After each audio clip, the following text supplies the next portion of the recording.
Bienvenue donc au, au forum, à ce forum. Maintenant, nous sommes en train nous allons ouvrir la session numéro 2 concernant la prévention et la gestion des crises surrénales.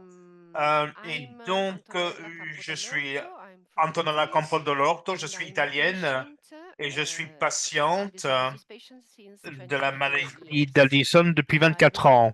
Et je me rappelle très bien quand j'ai eu mon premier diagnostic, il n'y avait pas un mot en italien sur l'Internet là-dessus. Je représente ici l'iPad qui est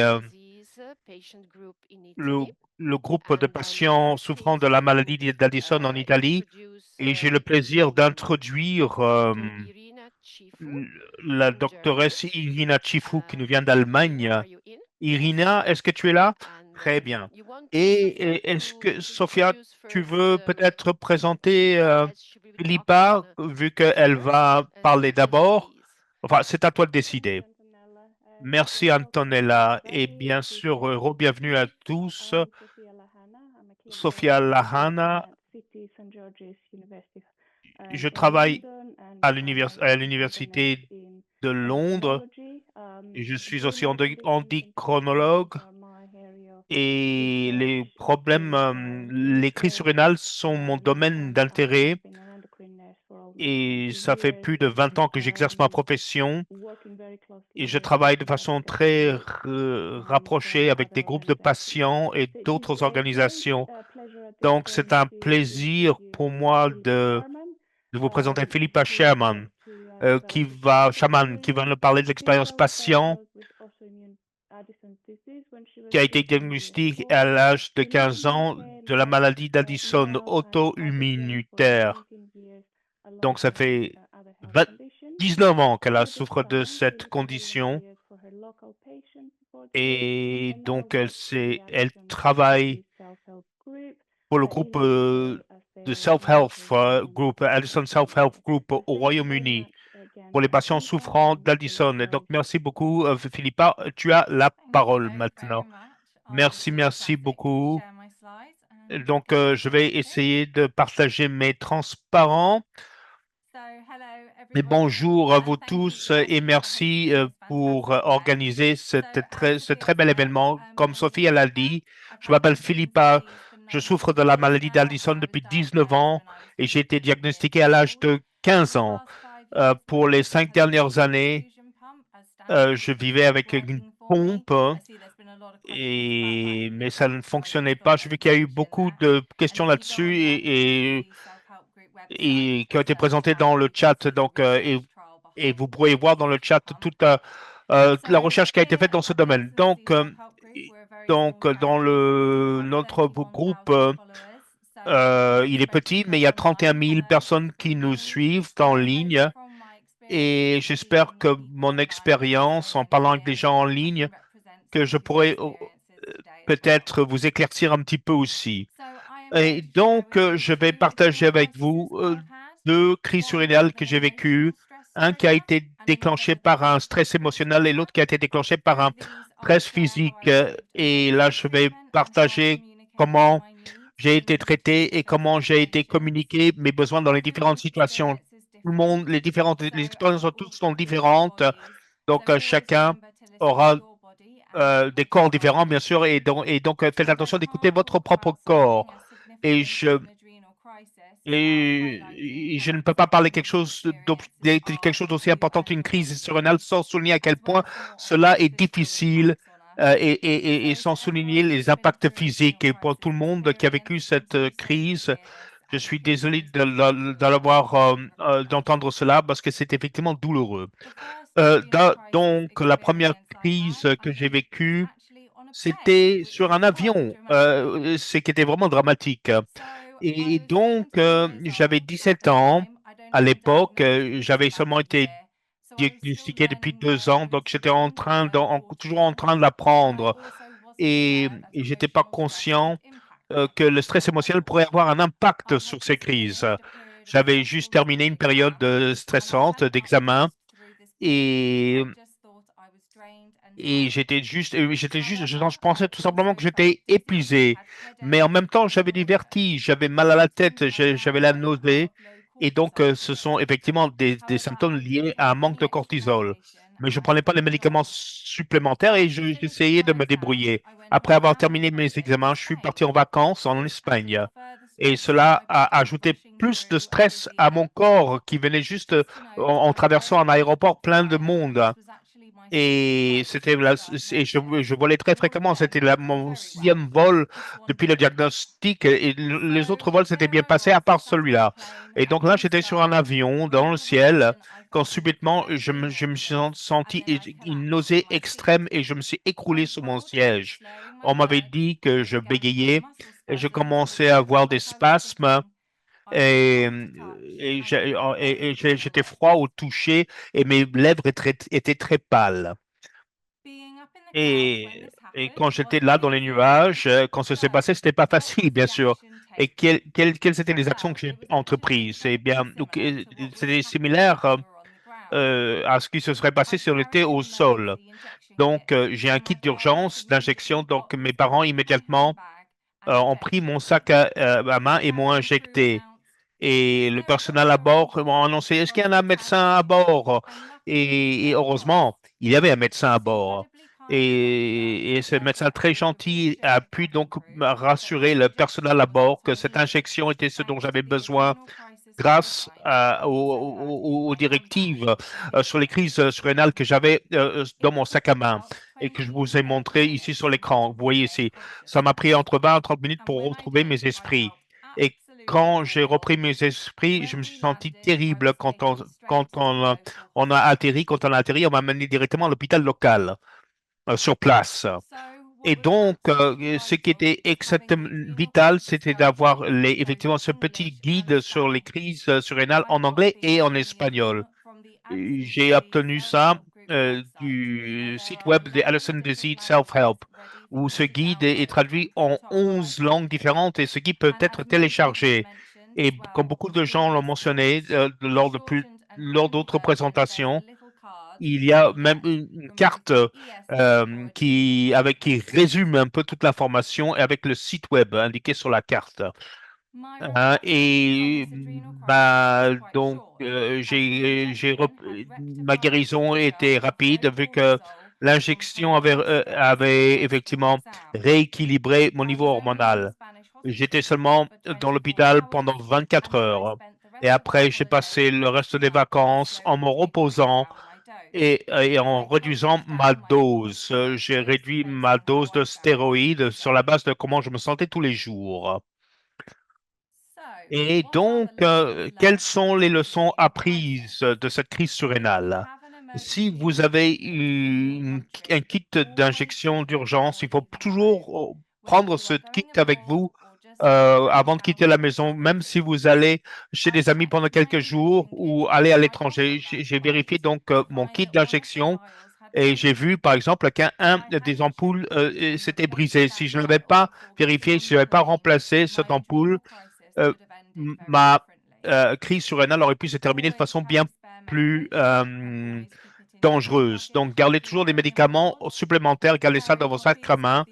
Aussi, prenez avec vous des copies de ce guide sur les crises surrénales. Et cela m'a été expliqué par le docteur qui était sur l'avion. Mais il était généraliste, il n'avait jamais vu un cas d'Addison avant, donc il a dû lire ce guide. Et aussi sensibiliser les gens autour de vous pour qu'ils peuvent aussi vous aider, par exemple, ce qui s'est passé avec mes parents qui ont pu m'injecter directement. Et bien sûr, les crises surrénales sont extrêmement effrayantes, comme vous pouvez l'imaginer. Donc, il faut peut-être à la maison essayer de répéter l'injection d'urgence. C'est ça que moi et ma famille ont fait pour apprendre la procédure et comment mes parents ont pu m'injecter dans cette situation très stressante à l'avion quand j'avais perdu ma conscience.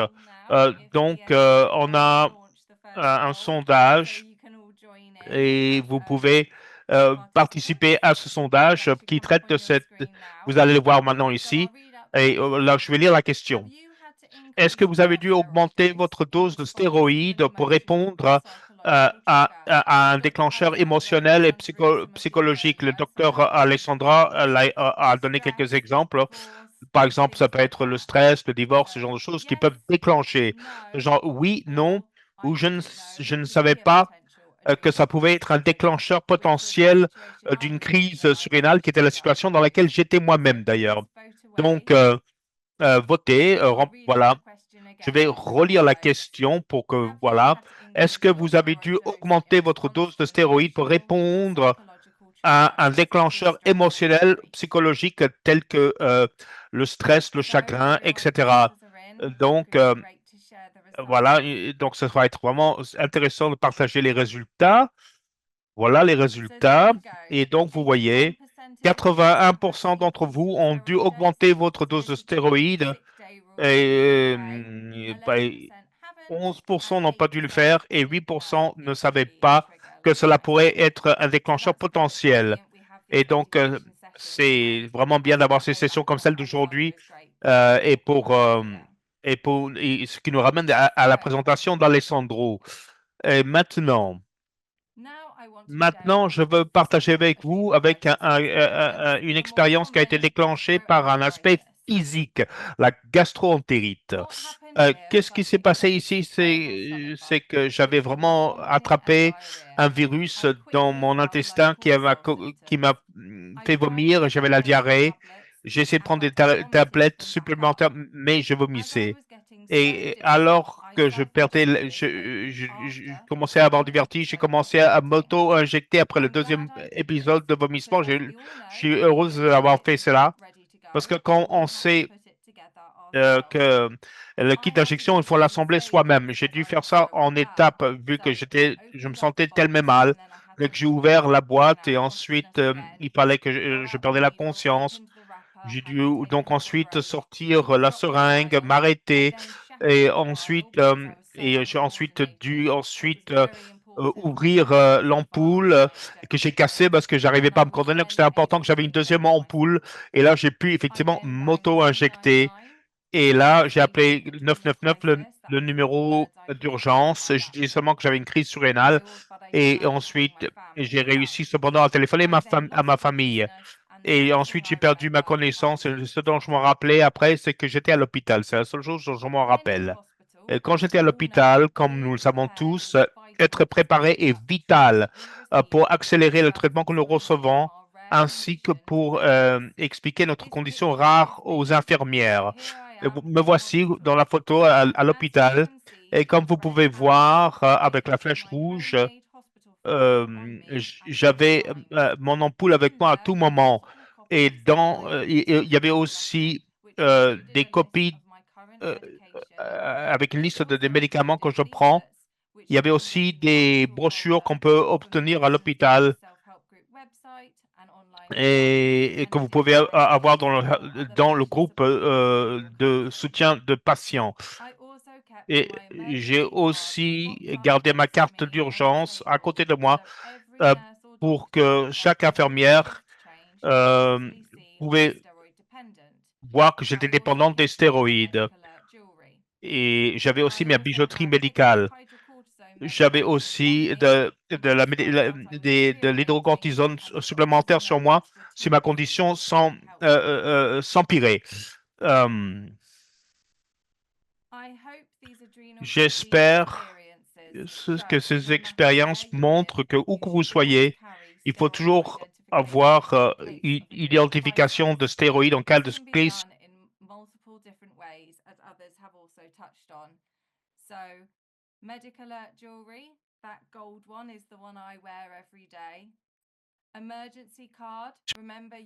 Alors, une carte d'urgence et les identifiants comme des bracelets d'identification de médicaments. Un kit, si vous pouvez vous permettre, un kit d'injection d'hydrocortisone supplémentaire. Et vous pouvez aussi euh, chercher en ligne Share Your Kits partager votre kit pour voir comment les autres stockent leur kit. Et nous avons encore un quiz à pouvoir vous poser des questions. C'est ma dernière question. C'est pour les patients. Est-ce que vous avez de l'identification par rapport à votre prise de stéroïdes en cas d'insuffisance aiguë? Non, oui, mais seulement un bracelet ou un collier d'alerte aux médicaments? Oui, mais seulement une carte d'urgence? Ou oui, les deux, une carte d'urgence et des identifiants d'alerte aux médicaments? Alors, je vais patienter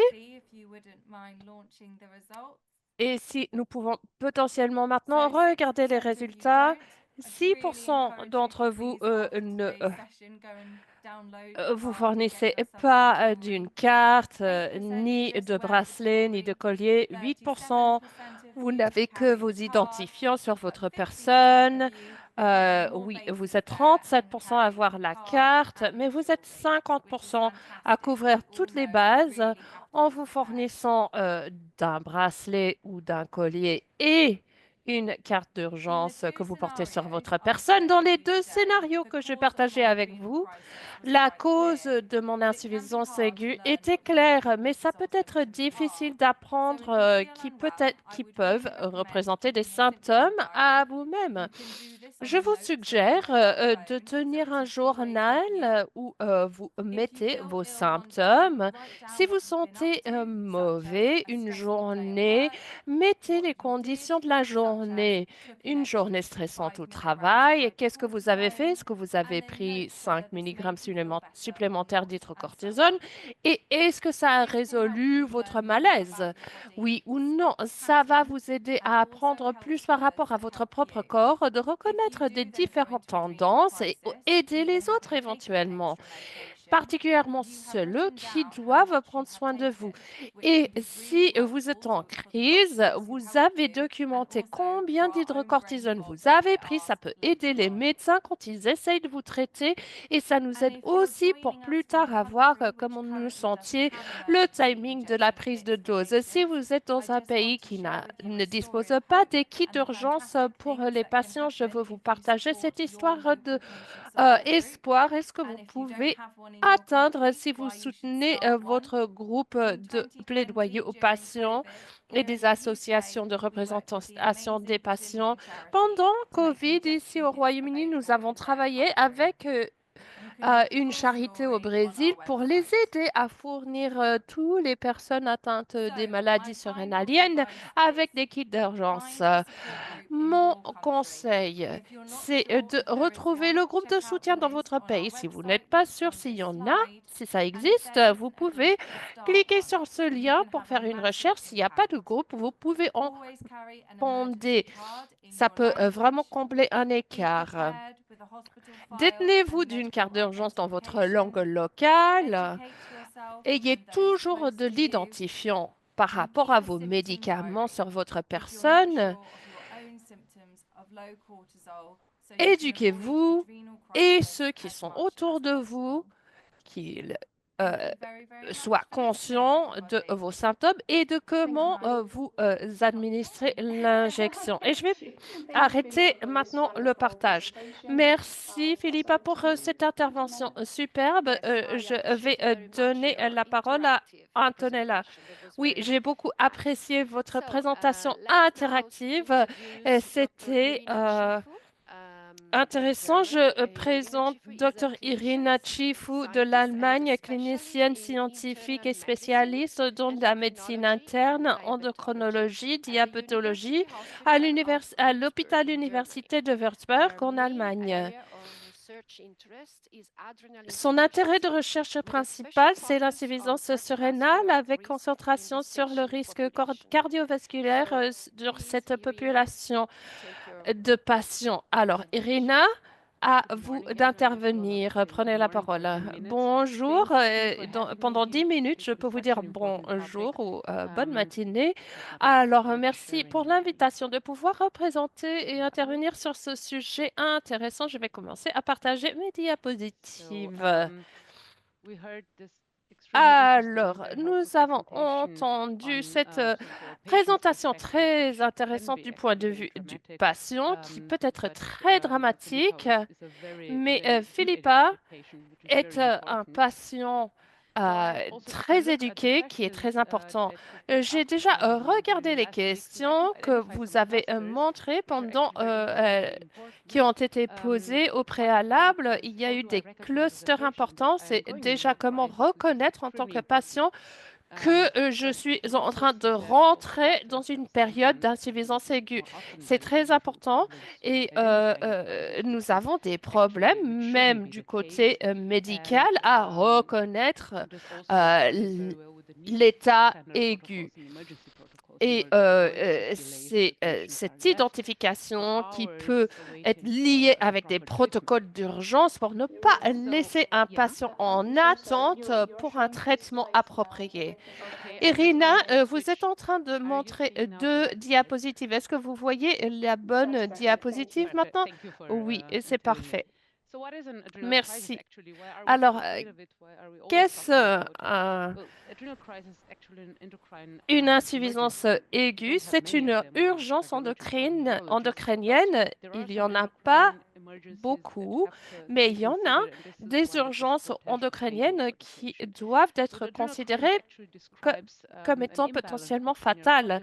C'est un déséquilibre entre les niveaux de cortisol et les besoins de cortisol, particulièrement pendant des situations stressantes. On a entendu depuis Alessandro et de Philippa, le stress est perçu de différentes manières par rapport aux patients. Et c'est la même chose pour des personnes en bonne santé, mais il y a des situations stressantes que nous devrions considérer comme une maladie ou des interventions médicales. Ce sont des stresseurs physiques, mais aussi psychologiques, comme une prise de tête, une présentation où vous êtes anxieux ou un délai au travail qui est à l'approche. Ça peut déclencher une situation aiguë, même inattendue. Alors, la reconnaissance, en fait, de ces crises est cruciale, mais peut-être très difficile parce que c'est un caméléon. Ça n'a pas des 3 symptômes. Toujours, il peut y avoir un symptôme, 5 symptômes.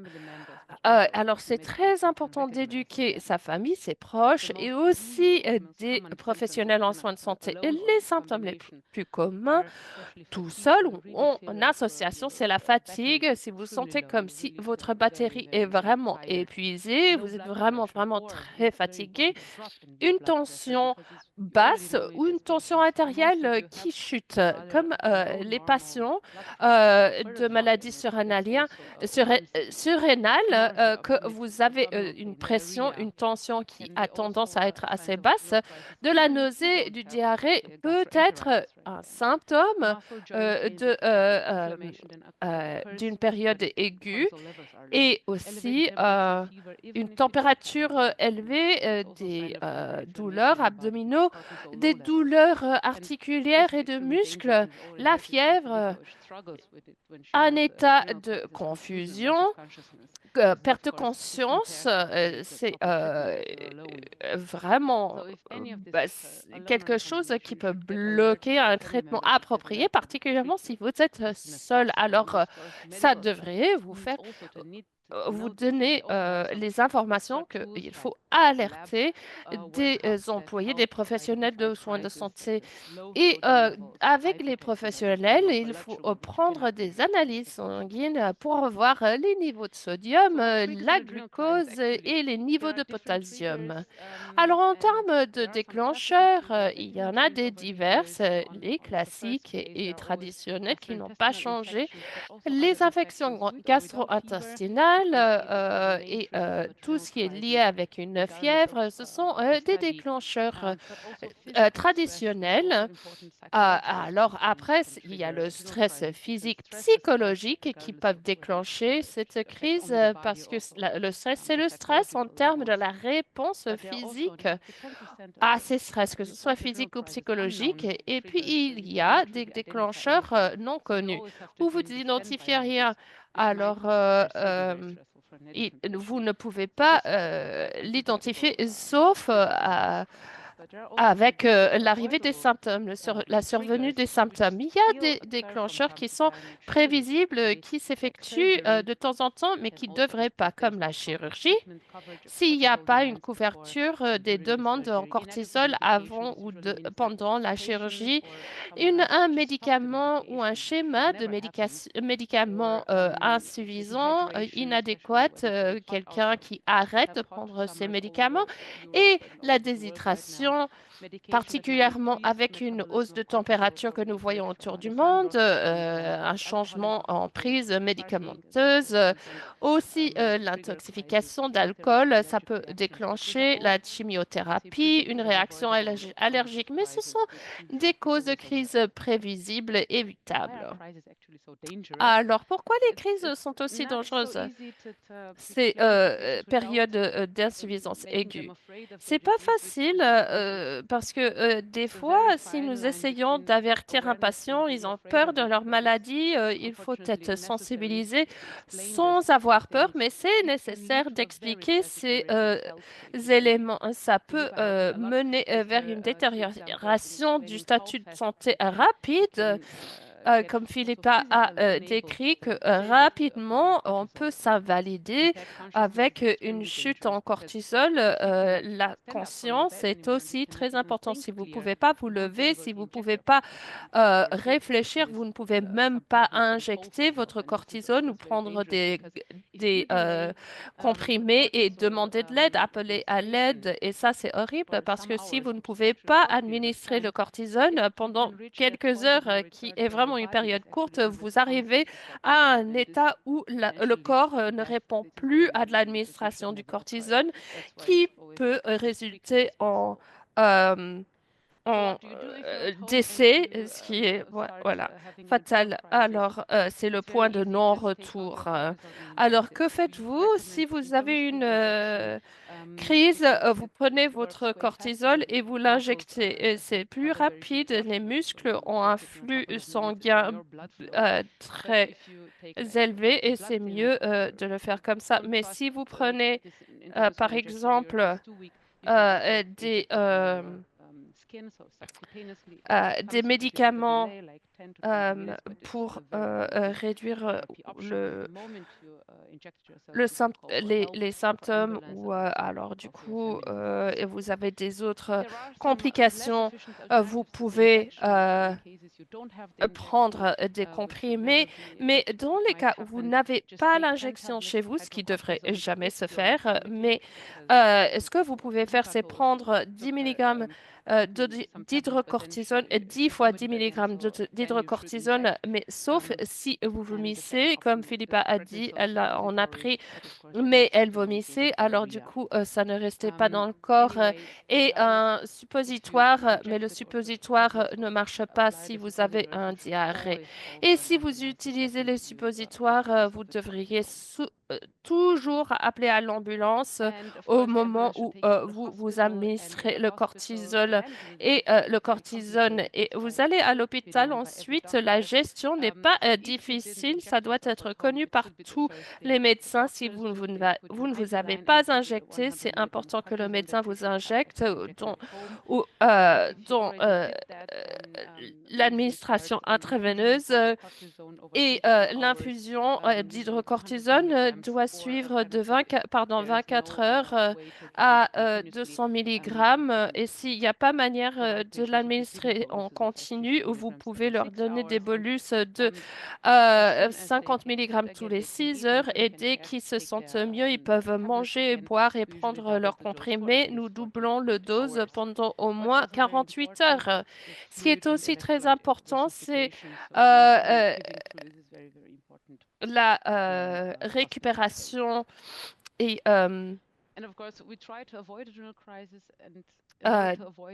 la récupération par administration de fluide. Alors, l'intervention précoce est clé. Il faut éduquer les patients, les fournir avec du matériel qui sauve les vies. Ils ressemblent à ça en Allemagne. Autour du monde, il faut avoir assez de tablettes de comprimés hydrocortisone à la maison, 2 fioles à l'injection. euh, et aussi les seringues, les aiguilles et les cartes d'urgence sont très importants et des lettres médicales dans leur kit d'urgence. Vous l'avez vu déjà quelques fois, c'est la carte d'urgence européenne pour les vols ou quand vous voyagez en anglais et dans votre langue locale. Ça, c'est petit comme une petite carte de crédit. Vous pouvez la porter n'importe où. Ce sont des différentes identifiants que vous pouvez commander en ligne comme des bracelets, des colliers, des autres choses. Et normalement, les médics vont chercher tout ça dans vos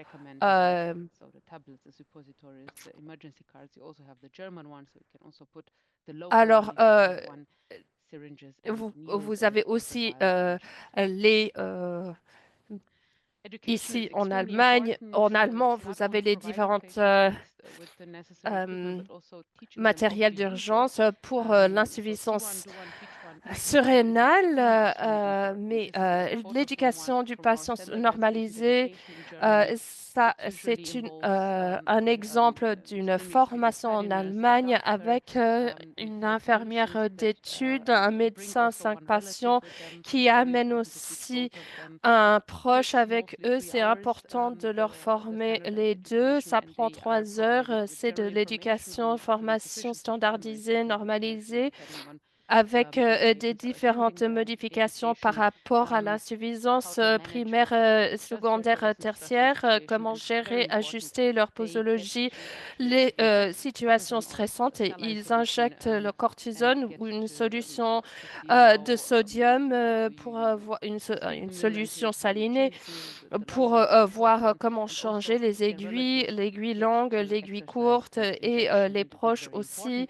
où les aides-soignantes peuvent aussi s'entraîner et vous pouvez répéter cette formation encore et encore, même pour faire des rappels à leur connaissance. Vous avez déjà entendu les 6 flèches. Les 6 règles, nous pouvons les répéter. La première règle est importante pour les situations où vous pouvez ajuster votre thérapie pérorale s'il y a de la fièvre, il y a eu un trauma, si vous avez coupé le doigt pendant que vous cuisiniez, c'est indiqué de doubler la dose ou tripler si vous sentez que vous avez besoin de plus. Si vous prenez la cortisone à libération modifiée, nous recommandons de switcher et d'utiliser l'hydrocortisone parce que c'est plus rapide et la dose complète est dans votre sang dans 30 minutes et vous avez besoin, dans ces cas de besoin, d'augmenter les niveaux de cortisol. Vous pouvez aussi augmenter la fréquence que vous prenez votre hydrocortisone. La deuxième règle, c'est là où vous devez vous injecter l'hydrocortisone et il faut appeler de l'aide. Il y a diarrhée, vous êtes malade, vous avez un problème avec votre conscience, vous n'êtes pas clair et vous êtes dans une situation très urgente, vous avez besoin d'hydrocortisone parental. Alors, il y a aussi des autres situations. J'en ai choisi 3. Si vous avez la diabète mellite type 1 ou type 2, l'hypoglycémie symptomatique, vous devriez, après avoir mangé ou bu quelque chose avec du sucre, vous devrez prendre 5 à 10 mg d'hydrocortisone parce que l'hypoglycémie peut déclencher une période aiguë d'insuffisance et là, si vous êtes enceinte, il peut y avoir un besoin dans le deuxième, troisième trimestre qui augmente. Nous recommandons que le patient augmente leur dose de 20 à 25% en commençant pendant le troisième trimestre au plus tard. Et les médicaments qui augmentent les besoins de cortisol qui ont été mentionnés par Alessandro, il faut consulter son médecin pour savoir si ça augmente ou baisse son besoin et ajuster sa prise d'hydrocortisone en fonction. Là, c'est une étude et c'est un guide qui a été fait par mes collègues néerlandais. C'est aussi utilisable en application pour Android et pour Apple. Vous pouvez télécharger sur votre téléphone. Il y a la carte d'urgence, il y a des liens envers des vidéos qui vous montrent comment traiter une période d'insuffisance aiguë. Et c'est pas que pour les enfants. Ne soyez pas intimidés par les bandes dessinées et les animations. C'est aussi pour les adultes. Il faut sensibiliser, éduquer les médecins, les patients qui attendent pendant des heures dans les services d'urgence. Ça ne doit pas se passer. Il y a des lignes directrices du Royaume-Uni, de la France, de l'Espagne. Il y a de l'information qui est gratuite à télécharger. Alors, il y a beaucoup d'informations qui devraient prévenir cette situation ou un mode de survie. J'ai la maladie d'Addison, veuillez m'aider. Je ne sais pas si ces cartes ou ces déclarations sont nécessairement nécessaires ou de devoir demander à son médecin de signer un document qui dit je refuse de donner du médicament qui pourrait sauver la vie en hydrocortisone. Alors, merci de m'avoir entendu et je suis prête à répondre à vos questions éventuelles. Merci beaucoup, Irina.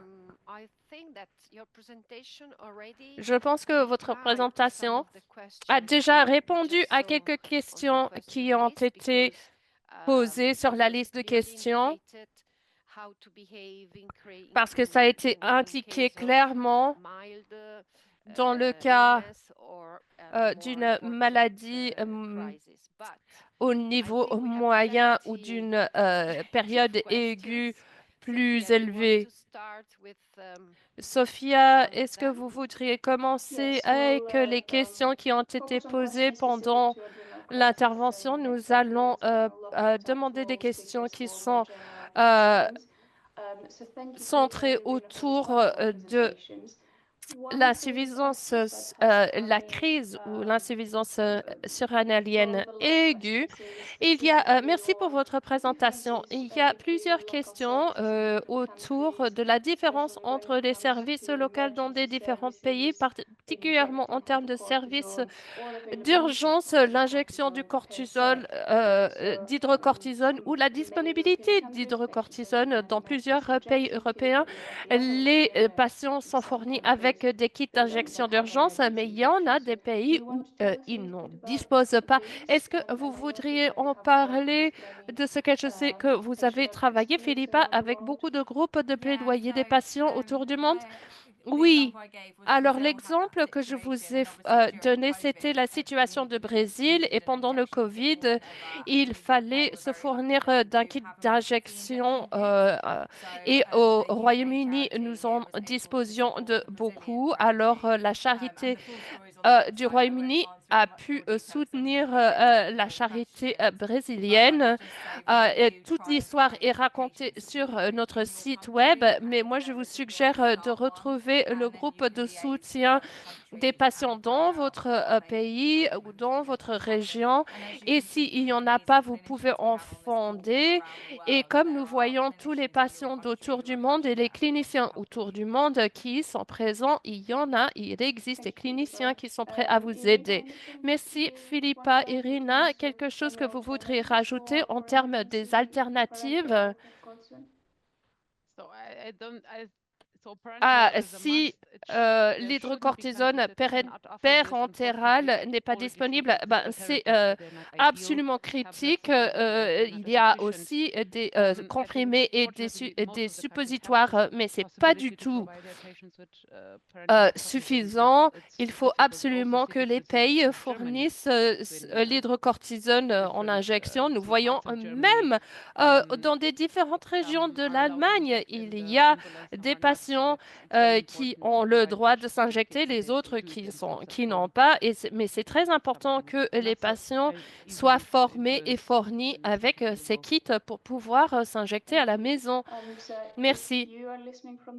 Si vous êtes en train d'écouter depuis le Royaume-Uni, je vous recommande d'amener les lignes directrices NICE à vos cliniciens, les lignes directrices nationales qui recommandent que chaque patient doit avoir une ordonnance pour un kit d'injection d'urgence d'hydrocortisone. Je voudrais demander une question intéressante. Est-ce qu'il faut toujours aller à l'hôpital même si vous sentez mieux après avoir pris l'injection d'urgence?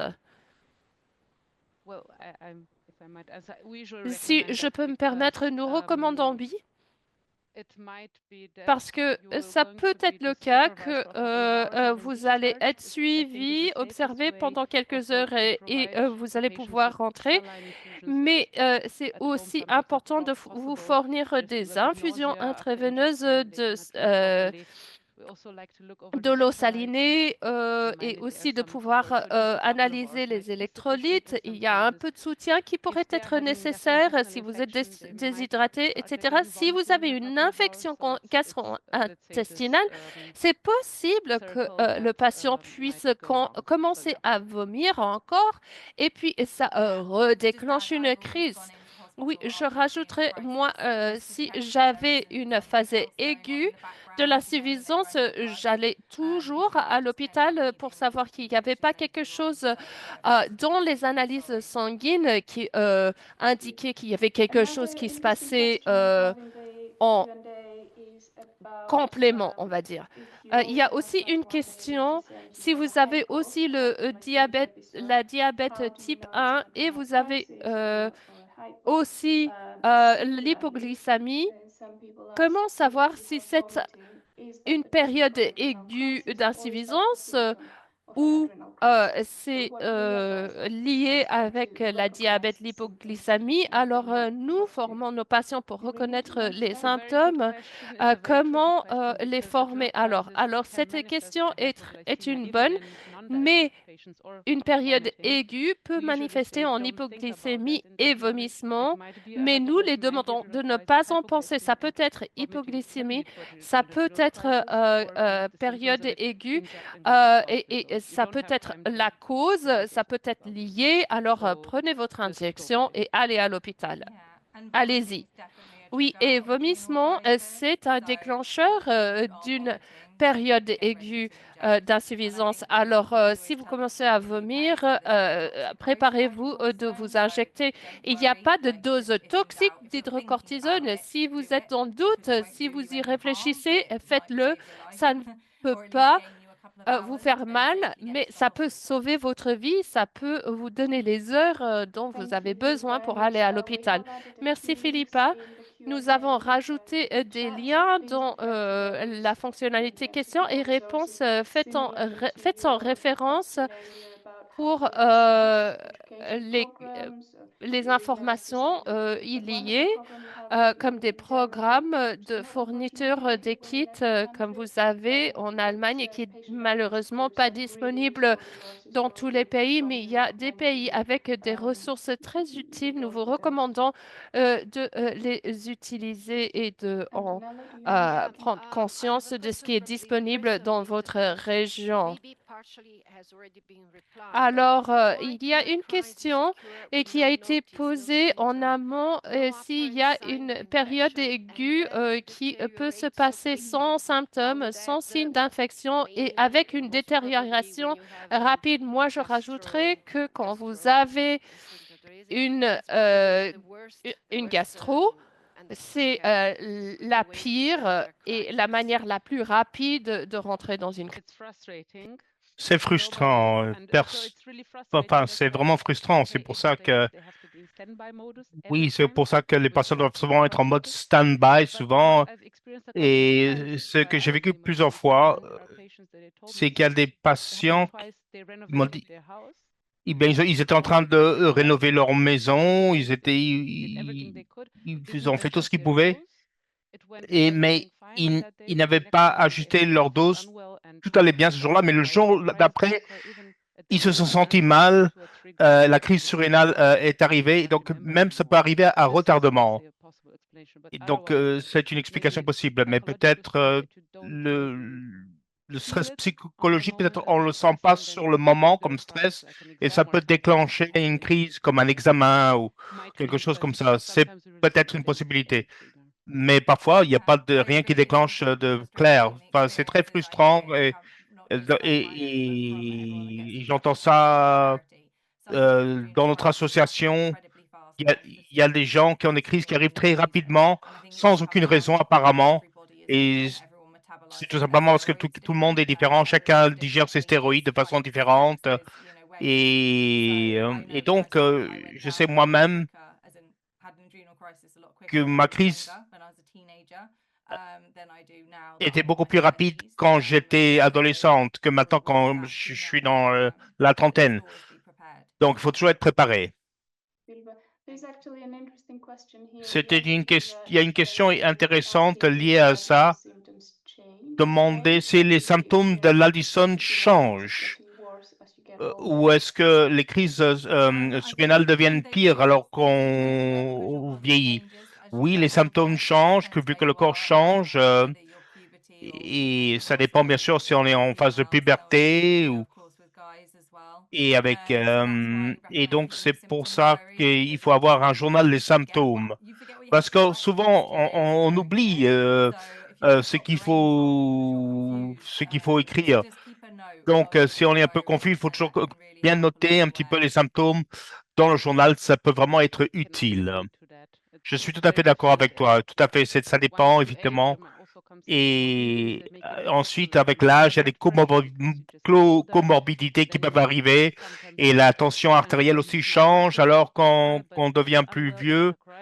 Et parfois, quand on a une tension artérielle plus forte, est-ce que c'est à cause de la crise ou est-ce que c'est à cause d'autre chose? Et donc, c'est plus difficile avec l'âge, mais en même temps, avec l'âge, on a plus d'expérience. Donc, mais ça change selon. Oui, c'est très, très important de regarder les comorbidités parce que et c'est bien documenté. Plus il y a de comorbidités, plus ça peut être, ça peut déclencher une crise surrénale. Donc, c'est pour ça que c'est très, très important de rejoindre une association de patients pour mieux comprendre la situation et obtenir l'aide dont on a besoin. J'ai vu une question, mais que je viens de perdre de vue parce qu'il y en a tellement. Mais je me rappelle euh, que le sens était et qu'est-ce qui se passe si je me sens mal pendant la soirée? Généralement, c'est un moment quand je prends pas de médicaments. Euh, C'était peut-être un patient qui ne savait pas exactement peut-être comment se comporter dans ce cas-là. Et il avait peur peut-être que il pensait justement qu'il commençait à se sentir mal à ces heures-là parce il pensait qu'il souffrait d'une crise surrénale. C'est une question effectivement difficile. Par exemple, on en a parlé quand on a parlé de prendre l'hydrocortisone quand on va au lit. Il faut donc voir s'il y a ce genre de crise de façon quotidienne ou si ce genre de crise arrive pendant des journées où ils ont eu plus de stress. Euh, et si ça arrive, s'il y a des crises comme ça qui arrivent au même moment tous les jours, ils peuvent peut-être prendre une petite dose de hydrocortisone le soir, pas après 10 heures du soir, vers 6 8 heures, pour voir si leur situation s'améliore. Effectivement, mais ça varie d'individu en individu. Oui, il faut l'ajuster à son mode de vie, mais si c'est une réaction au fait qu'on se sente pas en forme, oui, c'est normal. C'est le corps qui essaie de s'équilibrer. Donc, le corps a besoin de plus de cortisol à ce moment-là. peut-être on a plus soif. Et donc, quel que soit le moment de la journée, là, si on est malade, effectivement, ça peut effectivement déclencher une situation de crise. Et je pense qu'il y a beaucoup de questions qui ne sont pas vraiment des questions, mais peut-être plutôt des critiques sur le fait que les médecins et aussi les médecins d'urgence ne sont pas toujours bien préparés ou pas bien informés, pas bien renseignés sur nos maladies et sur comment justement avoir affaire avec un patient qui souffre de ce genre de crise. Je suis pas sûr qu'on puisse répondre à cette question parce que c'est plutôt, mais je sais que beaucoup de patients sont très inquiets parce que peut-être ils avaient l'impression qu'ils savaient plus sur la maladie que les médecins eux-mêmes et les médecins qui étaient censés les guérir. Donc, je ne sais pas si Irina, si tu veux ajouter quelque chose par rapport à ça. En tant que médecin, c'est douloureux d'entendre ça et ça ne devrait pas être le cas, mais c'est la différence entre les petits hôpitaux et les hôpitaux universitaires. C'est pour ça que les patients doivent s'injecter eux-mêmes à la maison parce qu'effectivement, ils peuvent même être en train de sauver leur vie pendant ces 3 heures très précieuses. Donc, si on s'injecte soi-même, si on s'injecte soi-même, on s'est couvert soi-même et pour faire et dans cette image que je montrais quand j'étais à l'hôpital et, et ça montrait et là j'ai essayé de montrer de façon très claire que je dépendais des stéroïdes et souvent ils doivent lire les guides pour savoir quoi faire. Donc on peut bien sûr on vit ça, c'est affreux quand on doit expliquer nos besoins quand on est dans une situation si fragile. Mais grâce à des situations comme ça va peut-être améliorer leurs connaissances. Donc, essayez de rassembler tous les documents sur les crises surrénales que vous pouvez dans vos langues. Et il y a des méthodes moins orthodoxes aussi, par exemple. Même peut-être menacer de faire appel à l'avocat. Parfois, ça aide, mais oui, si on dit là, effectivement, ils vont un peu s'activer. Si on arrive à ce niveau de menace, ben, heureusement, on ne devrait pas y arriver trop souvent. Euh, Très bien.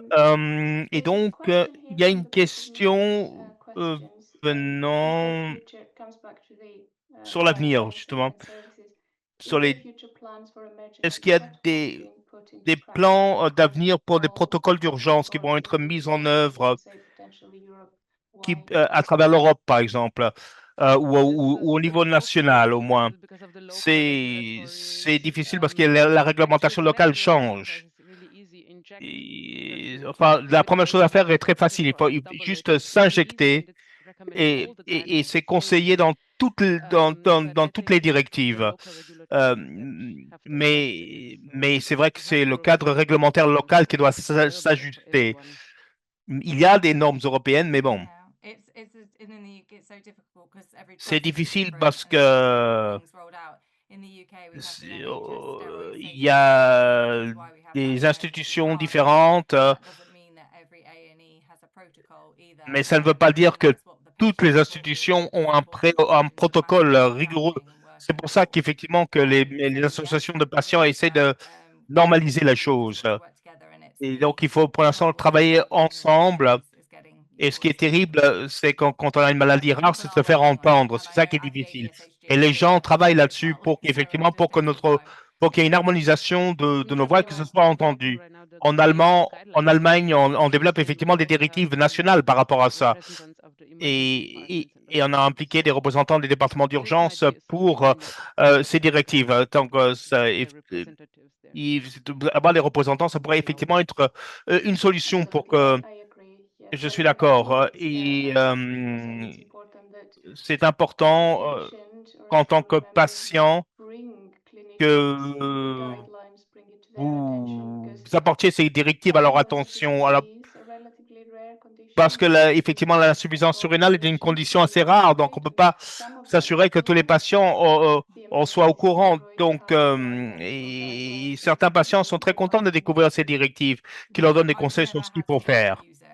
Moi, j'ai toujours dû utiliser ces directives, toujours, toujours. Ça m'a toujours aidé. Tout à fait. il y a un patient qui dit que j'ai très peur des crises. Et donc, je voudrais peut-être prendre plus de cortisone que de risquer une crise. Cependant, mon médecin m'a dit que je ne devrais pas le faire. Je ne devrais pas prendre trop de cortisone.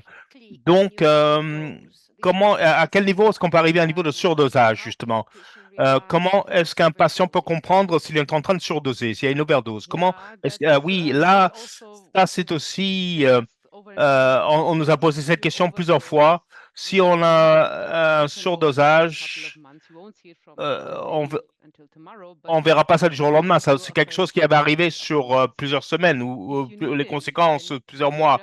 Et si tu en as besoin, tu l'utilises. Donc, ça ne va pas être trop de toute façon. C'est pas nécessaire de s'injecter tous les jours avec 100 mg, mais c'est très difficile et les patients doivent connaître leur corps. Ça a des effets sur des années, mais c'est dangereux s'ils n'ajustent pas leur dose. Mais il faut aussi les sensibiliser et leur expliquer quels sont les signes du surdosage et comment ça se passe au niveau de la tension artérielle, etc. Mm, Ou s'il y a des œdèmes, euh, ou le niveau de sucre dans le sang. Et donc, c'est bien de parler avec eux pour voir s'ils ont bien été sensibilisés. Si je pouvais ajouter quelque chose, je pense que nous devrions, enfin, plusieurs patients, ou en tout cas, il faut être prudent dans la recommandation de dosage d'hydrocortisone au niveau quotidien, parce qu'effectivement, il y a un risque au niveau sur le long terme. Surtout comme ce que disait, par exemple, Irina, quand elle a parlé de la tension artérielle ou du surpoids, on ne sait pas si avoir une haute dose, ça protège ou pas. Et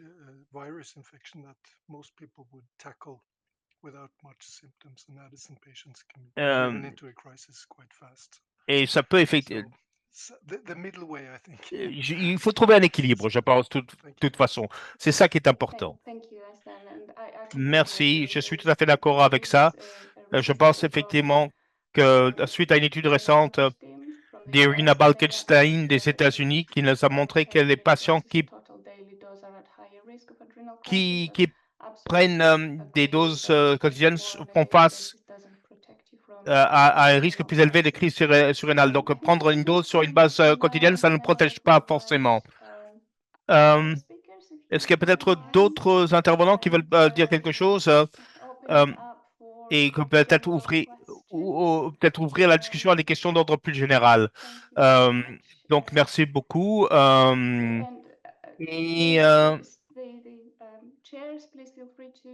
donc, n'hésitez pas à répondre aux questions si ces questions vous sont pertinentes. J'ai une question très spécifique venant d'un de nos dans le Q&A, justement. J'ai la maladie d'Addison et Simiac. Je dois vomir 3 ou 4 heures après les repas. Et la question, c'est quand est-ce que je dois prendre l'injection dans des situations pour prévenir des crises surrénales. Et une personne dit que j'ai vécu ça 5 fois et j'ai jamais pris d'injection. Est-ce qu'il y a des conseils sur justement la fréquence conseillée d'injection? Qu'est-ce que vous diriez? Est-ce que tu peux répéter parce que voilà, ça a été un peu. Oui. Donc, si quelqu'un a la maladie d'Addison et la maladie de cœliaque et donc il vomit 3 ou 4 heures après le repas et ça prend 2 ou 4 heures ensuite, 3 ou 4 fois ils vomissent. Et donc, quel est le conseil dans ce cas-là pour les injections d'hydrocortisone? Après le deuxième épisode de vomissement, je souffre aussi du cœliaque. Donc, je me suis injecté immédiatement après le vomissement parce que Et aussi, s'il y a aussi une réaction allergique, donc il ne s'agit pas uniquement de vomissement, il y a d'autres. Donc, il faut se suivre soi-même, ne restez pas seul. Euh, euh, je suis d'accord. On espère que c'est pas une situation très fréquente pour ces patients. Donc, il vaut mieux être sûr. Et comme tu l'as dit, Philippa,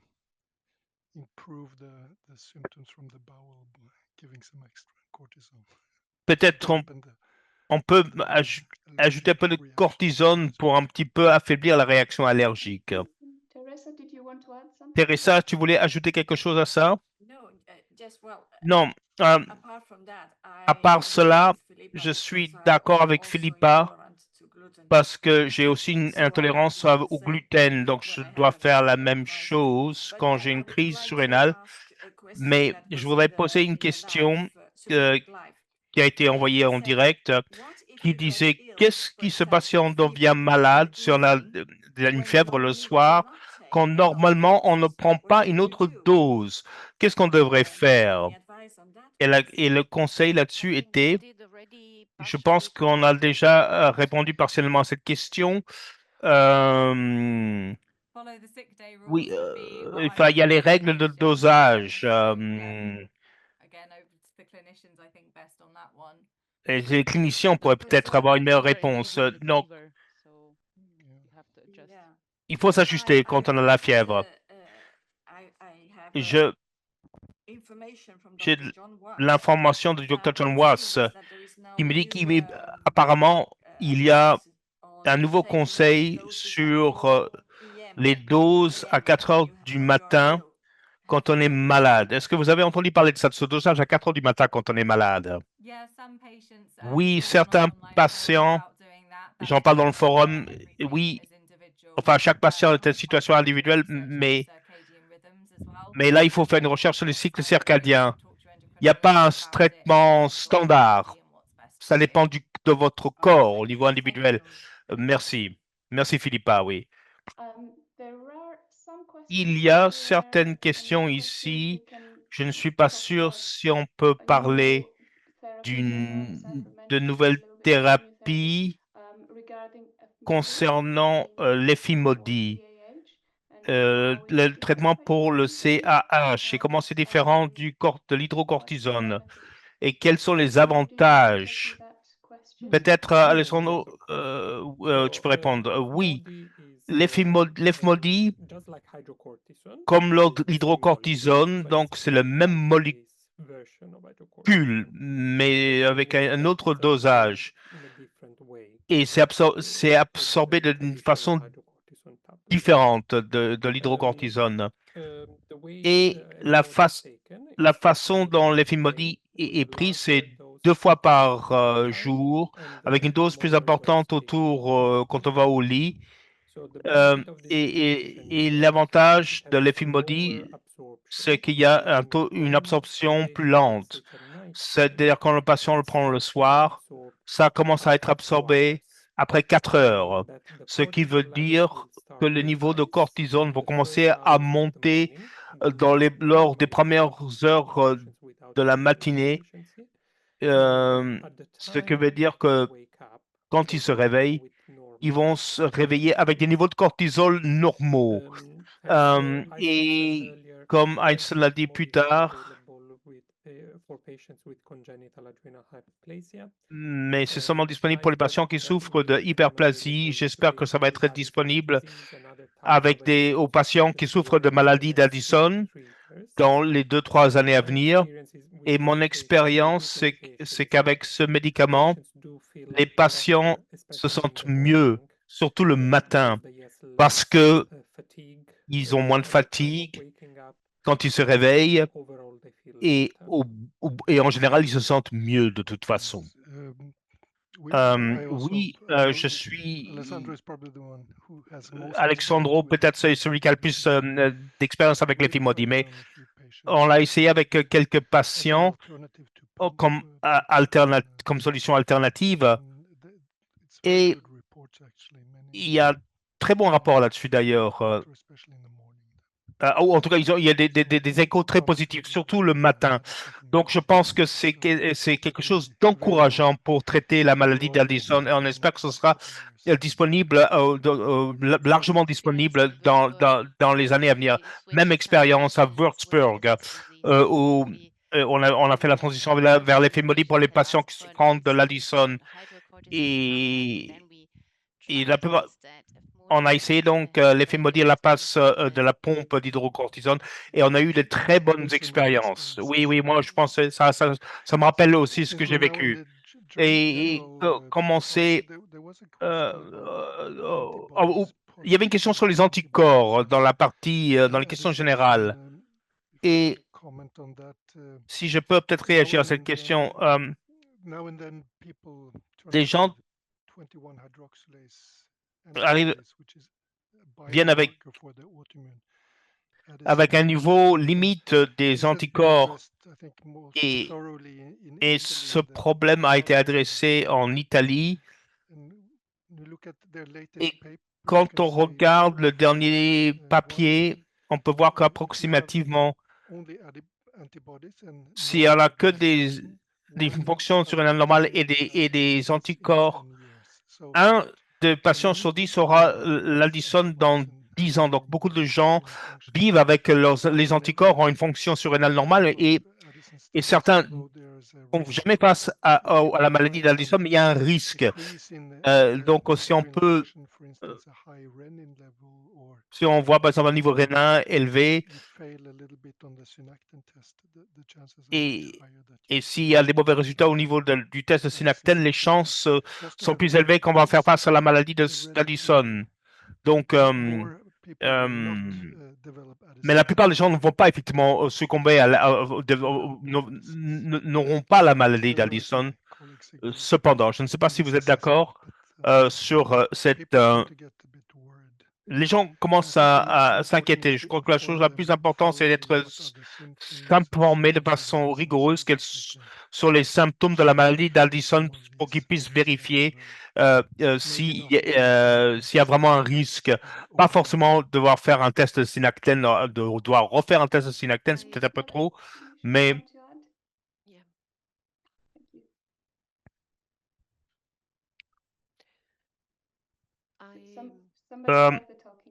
quelqu'un, oui, si vous voulez, je voulais juste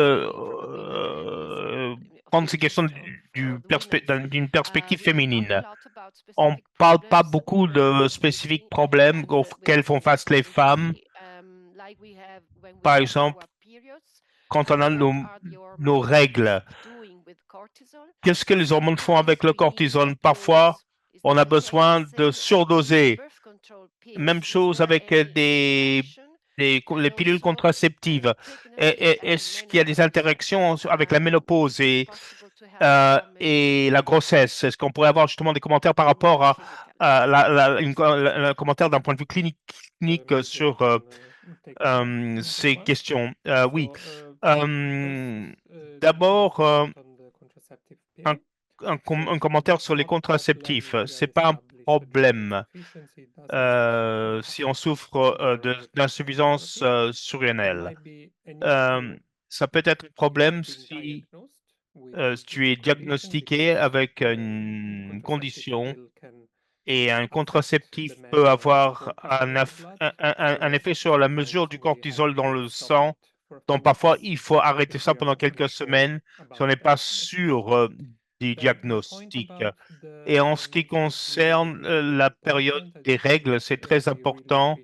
Et on ne comprend pas ça suffisamment, malheureusement, et à quel point, justement, les symptômes prémenstruaux peuvent affecter les femmes qui souffrent d'insuffisance surrénale. C'est difficile dans les conseils généraux parce que l'expérience va varier de personne en personne, mais je comprends que dans certaines circonstances, si la douleur est particulièrement sévère, si les saignements sont particulièrement lourds, ce sera peut-être nécessaire d'augmenter la dose dans ces circonstances.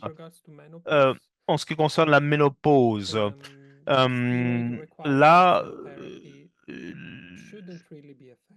les thérapies ne devraient pas forcément être affectées par la ménopause en soi, mais cependant, beaucoup des symptômes de la ménopause chevauchent avec les symptômes d'insuffisance surrénale. Certaines personnes de ménopause vont avoir peut-être des symptômes sévères comme de l'angoisse, l'anxiété ou des changements d'humeur euh, qui peuvent déclencher justement une crise surrénale.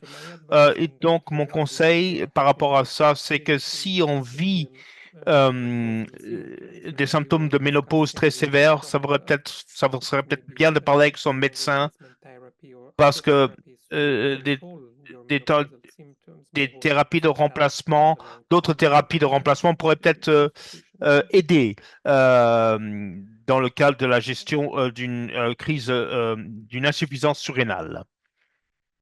Can you hear me all right? I lost my Si vous connection. m'entendez, Battery. Is that voilà. thank you. There is Et another il y avait question une which has autre been asked quite question qui a frequently, été posée and that is the fréquemment en weakness and muscle termes de spasticity, if douleurs that musculaires et is dans les related to articulations. Et si immunoinsufficiency cela est or lié à l'insuffisance surrénale corticosteroid euh, replacement, ou, aux would you thérapies advise de patients to remplacement. Et always donc, qu'est-ce qu'on decide conseillerait aux patients dans afterwards ce if they cas-là? didn't get much Et help, somebody else il y a went des with patients more problems? qui, par exemple, il y a un patient qui est allé voir un That rhumatologue may et be que ça n'a pas été très secondary utile. actually, that Peut-être question. Stéphane, tu veux peut-être prendre cette question, Stéphanie. La douleur musculaire et des articulations, c'est quelque chose qu'on reconnaît quand l'insuffisance surrénale est diagnostiquée. Donc, c'est peut-être un signe d'un manque de cortisol. Mais si la thérapie de remplacement est établie eh bien, là, il faut comprendre s'il y a d'autres raisons pour ces douleurs aussi. Et dans ce cas-là, il y a une dose de remplacement d'hydrocortisone standard.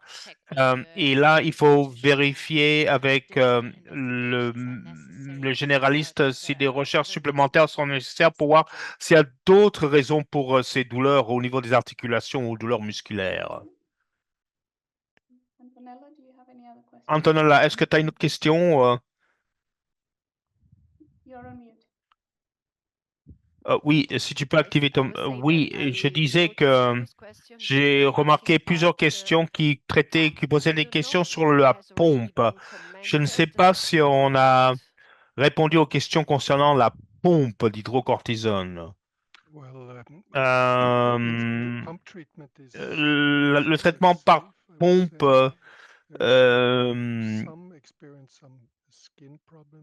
des gens qui vivent des problèmes cutanés de temps en temps quand il y a une infusion de cortisol, mais il y a aussi mais le problème plus général, pardon, c'est que les médicaments utilisés dans la pompe sont seulement garantis sur une période de 24 heures. Et seulement 26 heures après que le médicament est dissous. Et donc, où il y a un médicament qui reste stable pendant 3 jours dans la pompe, c'est ce qui est dit, mais techniquement, on fait ça off-label, donc c'est un problème.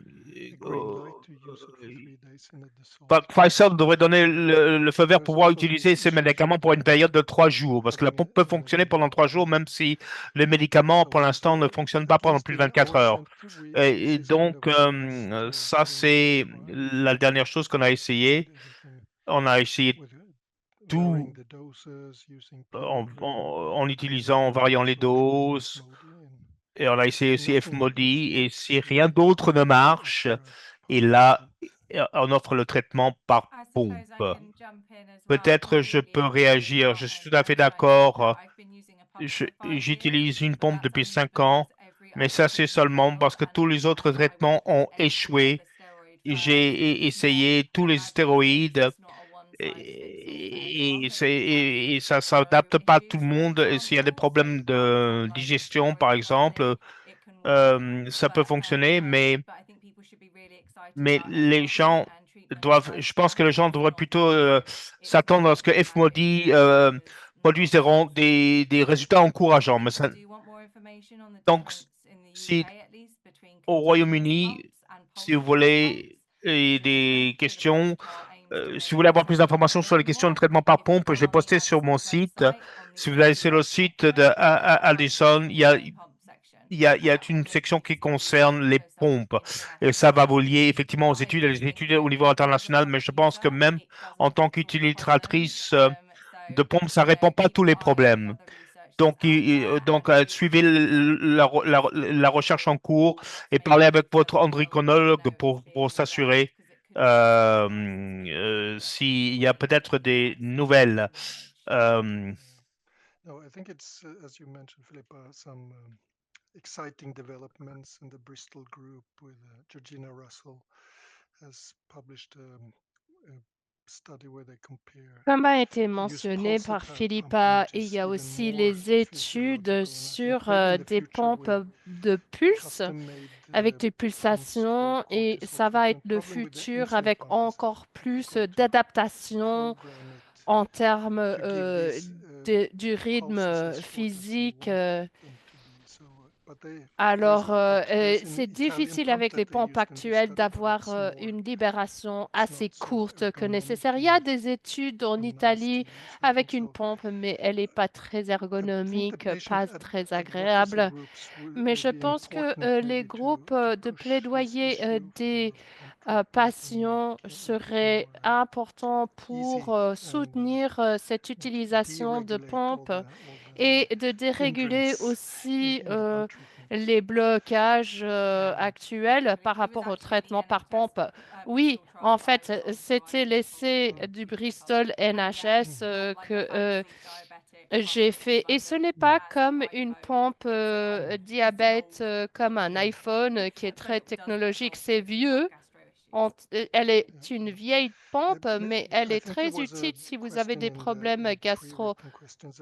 Il y avait une question dans des questions posées en amont par rapport aux patients qui veulent décider quel pour leur éducation, etc., de savoir leur niveau de cortisol.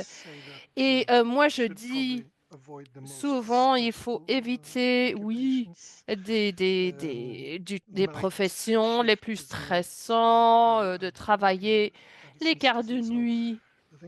C'est pas préférable. Et je pense que ça, c'est un sujet qui est important à discuter avec le patient en termes de choix de profession. Mais nous avons aussi regardé les retraites, les arrêts maladie permanentes et il n'y a pas un taux plus élevé dans la maladie d'Addison que des autres personnes.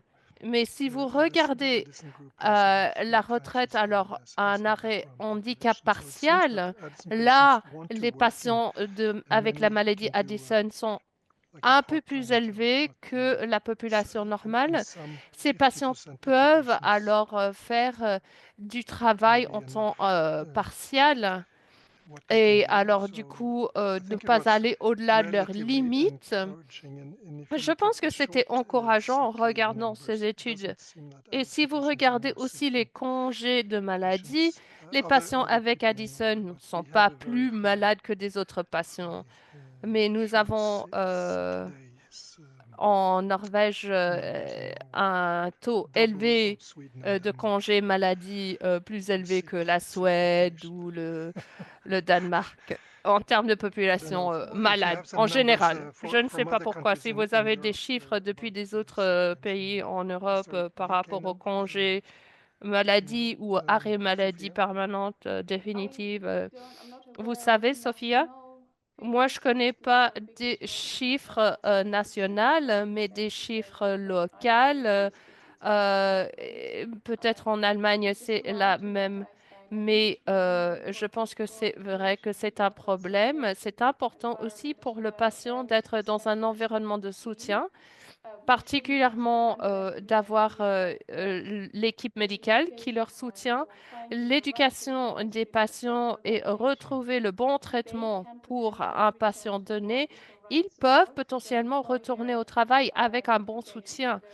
Alors, et les employeurs qui modifient leurs conditions de travail qui especially, ça peut but they don't prévenir work because they contre are at such high risk of des renal crisis and they don't really des risk périodes aiguës d'insuffisance parce qu'il y a aussi le crisis. stress So I des think that's patients really important. par And rapport à leur lieu de we travail en understand that sachant not que everywhere c'est mal vu, c'est pas educational permis, resources alors or ça leur stresse standardized et ça est patient-facing suivi programs like par une are période really aiguë, highly alors une very crise important aiguë. Et je peux ne to pas souligner liaise with the assez local que patient c'est advocacy que vous groups. So devriez please don't hesitate to échanger avec go. Just votre go groupe de plaidoyer des patients. evaluate your N'utilise pas Dr evidence-based Google, resources and utilisez des patient-centered ressources studies basées sur la in preuve Zambia et because les you can associations get results représentants des patients combination of clinical ont evidence.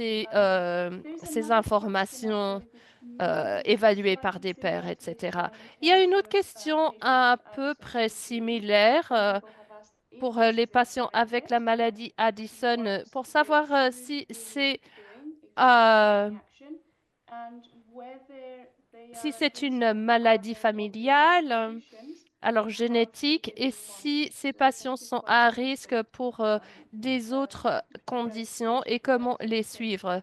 Einstein, do you C'est want to take une, that? ça Yeah, représente deux yes, questions. I Est-ce think we que discussed Einstein, it a little bit vous in avez, the former vous avez envie de répondre? Oui, nous en Q&A, avons but discuté dans la it's a partie questions et réponses heritable disease, definitely, précédente. C'est une heritability is about maladie like celiac génétique. C'est disease, comme le and cœliaque, there's also some rare la monogenic maladie de forms that cœliaque. affect Et il y a children aussi des formes rares type 2 and monogéniques qui impactent one les is enfants, called autoimmune qui est cholestatic rare. syndrome type 1. C'est But the le more common syndrome autoimmune form is auto-endocrine defective type type 2. 1, mais And you also have normalement, a higher c'est risk of other le autoimmune plus disease, commun especially est la thyroid maladie disease or génétique also Graves' disease. et We see about ce patient est 10% à of risque our aux Addison maladies population have thyroïdiennes, Graves'. particulièrement graves, Hypothyroidism is more dont common. It la population affects avec maybe up to Addison. 50% of the Il y a women, but it's 50% des femmes more qui rare sont in à men. So you risque see the same difference for regular hypothyroidism, but de that's more hypothyroïde. common in C'est women. And plus I think it's especially important to commun dans discuss les with the femmes et younger c'est important females de that discuter avec the des risk jeunes of femmes premature le ovarian risque insufficiency or de early menopause l'insuffisance is ovarienne substantial. So we prématurée just did a ou survey and préménopause 10% précoce. develop Nous avons menopause fait un before 40 sondage years of et age and 10% one ont third développé la this ménopause before avant 30 40 years ans of age. et And un tiers with avant the 30 ans. median Un tiers age de of cette the first population birth of the avec l'âge child in Norway moyenne is de la 30 years. naissance And now there's du premier similar numbers enfant up en in Europe. Norvège, c'est So 30 ans et il women y a des tend to chiffres wait similaires en before Europe. they Les get femmes their first attendent child. I think there's a avant risk de that they end faire up leur with premier enfant. Alors, menopause il y a un before risque aussi avec les patients avec giving Addison birth to a de child. arriver aux There is an ménopauses antibody that you avant can measure d'être prêt à faire side chain naissance à cleavage un enzyme. enfant.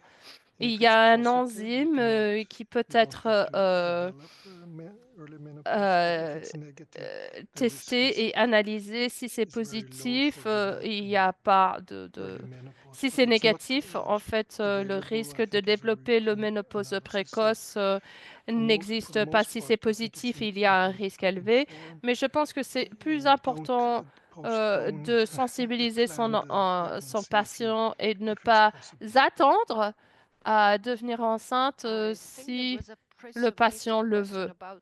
Je pense qu'il y avait une question. Est-ce que les glandes surrénales peuvent récupérer après plusieurs années? Il y a toujours cette question.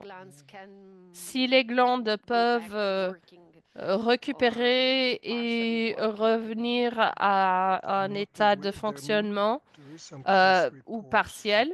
J'en suis pas conscient, j'ai jamais vu. Il y a des études de cas, mais dans la littérature, je ne sais pas si mes collègues ont un autre point de vue, mais ma réponse est non. Il y a des exceptions, oui. Peut-être moi, je peux vous apporter mon expérience. Ça dépend du type de l'insuffisance surrénale. Pour l'insuffisance primaire, l'Addison, nous considérons cette maladie comme étant permanente, alors chronique. Il y a des cas avec des personnes qui ont récupéré leur fonction surrénale normale, mais ce n'est pas la règle. Les patients avec l'insuffisance secondaire, ça dépend de la cause. Oui, c'est vrai. Alors, si c'était le syndrome de Cushing qui a été complètement traité avec récupération totale, c'est possible. S'il y avait un tumeur, s'il y avait de la radiothérapie au cerveau, cet fonctionnement surrénal ne peut pas être récupéré. Je suis totalement d'accord. Si vous considérez les formes secondaires, oui. Oui. Merci beaucoup à vous deux. Je pense que nous sommes bien à l'heure. Nous avons eu 500 questions de poser. C'est pas possible de répondre à toutes les questions. Nous avons essayé. Je pense que nous avons répondu en thématique aux 400 de ces questions. Alors, c'est pas mal et beaucoup a été traité à travers les interventions de nos présentateurs. Je vais clôturer la séance maintenant et je vais donner la parole à Stéphie et Philippa pour clôturer le webinaire.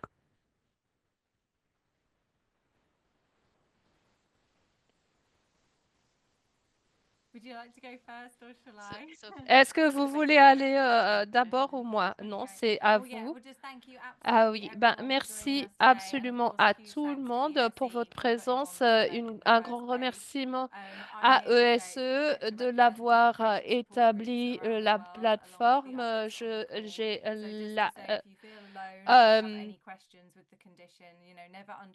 le plaisir en fait de représenter des patients et je vous encourage de retrouver le soutien aux patients dans votre pays ou proche de vous.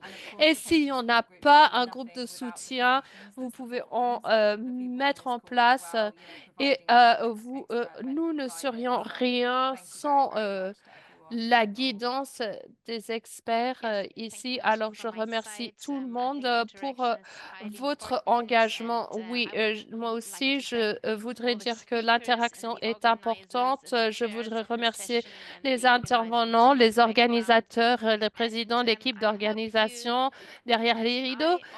Et j'espère que vous, comme moi-même, ayez appris beaucoup sur l'insuffisance surrénale et je vous souhaite un très bon week-end. Merci de mon côté.